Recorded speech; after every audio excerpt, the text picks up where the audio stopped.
So, actually kagabi at around 11:15 p.m., naglabas ang PWOX ng lahar advisory sa Mayon Volcano dulot ng yung patuloy na pag-ulan dulot ng shear line sa Albay. Naglabas ng babala ang Philippine Institute of Volcanology and Seismology o PIVOC sa posibleng pagragasa ng lahar sa mga river channel sa palibot ng Bulkang Mayon. Ito ay matapos na makaranas ng walang tigil na pag-ulan ang probinsya ng Albay sa mga nakalipas na araw.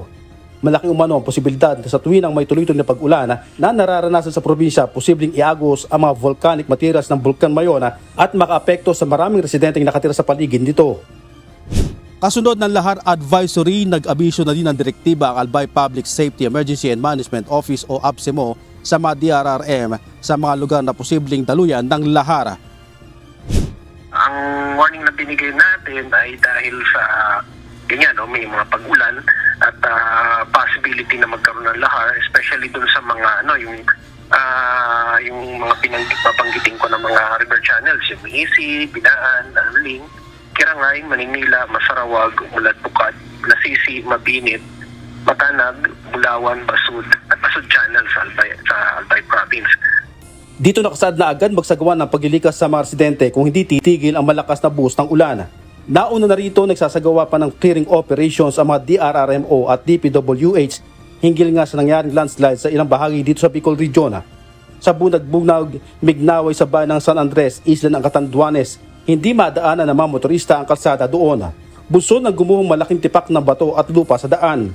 Kaninang tanghali nagtulong-tulong ang mga kawani ng DRRMO at BFP gamit ang loader para mayalis ang nakaharang sa kalsada dahil sa walang humpay na ulan naranasan sa Magdamaga. Maging sa barangay Laganak sa bayan ng Balatan, hindi na rin madaanan ng mga motorista ang kalsada na nag-uugnay sa bayan ng Nabwa at Balatan sa Camarines Sur. Pinapayo ng mga residente na manatili na lamang muna sa kanilang pamamahay bunsod ng di pa pasabol ang kalsada doon. 3 area sa naturang barangay na naiulat na nagkaroon ng landslide at hindi pwedeng madaanan batay sa ulat ng MDRRMO Balatan. Naputol din ang ginawang detour sa lugar. Kagabi pa lang naglagay na ng mga tauhan ng PNP para umasiste at magbigay ng babala sa mga motorista na magtatangkang dumaan doon. Ilang lugar ang nakaranas ng pagbaha gaya sa barangay San Pascual sa Basud, Camarines Norte. Sa bayan ng Caramoan, Camarines Sur, nalubog din sa tubig baha ang kalsada doon alas 8:30 kagabi. Ayon sa MDRRM o Caramoan, maaari pa din madaanan ang kalsada subalit pinag-iingat din ng mga motorista, lalo na ang mga nakamotorsiklo. Sa Libon Albay, hindi madaanan ng mga motorsiklo at light vehicle ang isang kalsada sa Sitio Ologon sa barangay San Isidro, Libon Albay alas 3 pa lang ng umaga. Inabot din ng tubig baha ang loob ng pamamahay ng mga residente sa EMS Barrio, Legazpi City. Jerry Galicia, UNTV News and Rescue. Diyos ang aming sandigan, serbisyo publiko, ang aming pinahahalagahan.